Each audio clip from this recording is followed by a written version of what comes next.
აფხაზეთის დღეების ფარგლებში ვაჩე რაინდელის წიგნის ენგურის ორი ნაპირის პრეზენტაცია გაიმართა. ახალგაზრდა მწერალმა ოკუპირებული აფხაზეთის ეგრეთ წოდებული საზღვარი ფარულად რამდენიმეჯერ გადაკვეთა. წიგნი ერთგვარ დღიურს წარმოადგენს ავტორის აფხაზეთში მოგზაურობისა და ოკუპირებულ ტერიტორიაზე დღეს არსებული სიტუაციის შესახებ. ენგურის ორი ნაპირის პრეზენტაცია მწერალთა სახლში შედგა.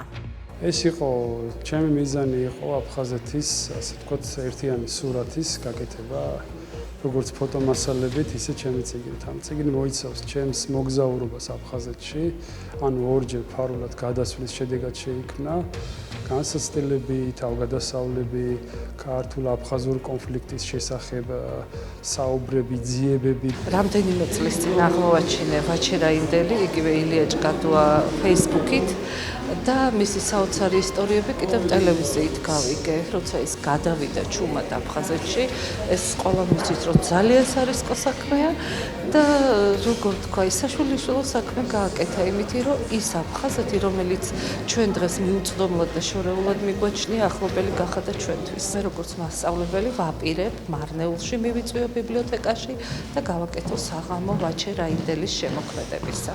იმავე ღონისძიებაზე მკვლევარის ლუკა ჯღარკავას წიგნის აფხაზეთის აზნაურთა საგვარეულოები პრეზენტაცია გაიმართა. წიგნში თავმოყრილია ინფორმაციები აფხაზეთის აზნაურთა 10 საგვარეულოს შესახებ, ასევე წარმოდგენილია მათი ფოტოსურათები.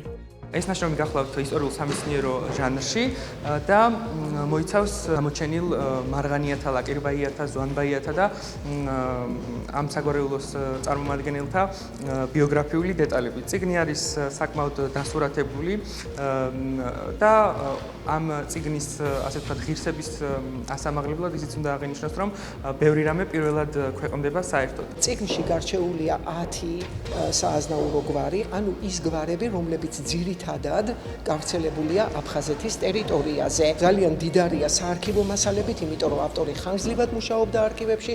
ახალგაზრდა მწერლების საღამოს აფხაზეთის ავტონომიური რესპუბლიკის უმაღლესი საბჭოს თავმჯდომარე ჯემალ გამახარია, უმაღლესი საბჭოს დეპუტატები და აფხაზეთიდან დევნილი საზოგადოება დაესწრო.